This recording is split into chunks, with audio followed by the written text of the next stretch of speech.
ও ওটা হয়েছে গিয়া উফতা ল্যাংড়া। ডিসক্রিপশনও মই দিমু, বৈজ্ঞানিক নাম দিমু। একটা ইটা আর কি বড় একটা ঔষধর দোয়াইর কাম করে, বুঝছি না উফতা ল্যাংড়া। আমরা তো জানি না বতিকে আর কি জিনিসটা বেকার পরিবর্তন একফারা হয়েছে। ও চিনলাই বা উফতা ল্যাংড়া মানে উফতা ওই দেখায় নি ওই দিয়া গিয়েও আছে। ও তার কিতা কইন থাকে কাপড় যেন লাগি যায় যেন খাটা গাছ গছা উফতা মারলে রাস্তা আতো আইব। আর ইলা করলেও দেখো আতো লাগতো না। ও দেখো আতো লাগতো না, কিন্তু উফতা মারার লগে লগে গিজি যাইব হাতে দিয়া। ও তখন উফতা ল্যাংড়া। ওই দেখো মেডিসিনাল ইউজ আছে বহুত।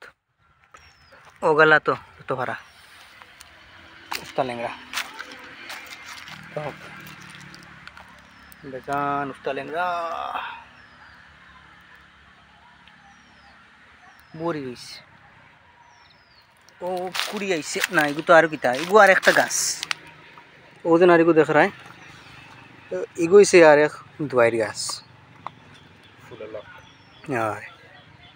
আর এক দোয়াইর গাছ একটা।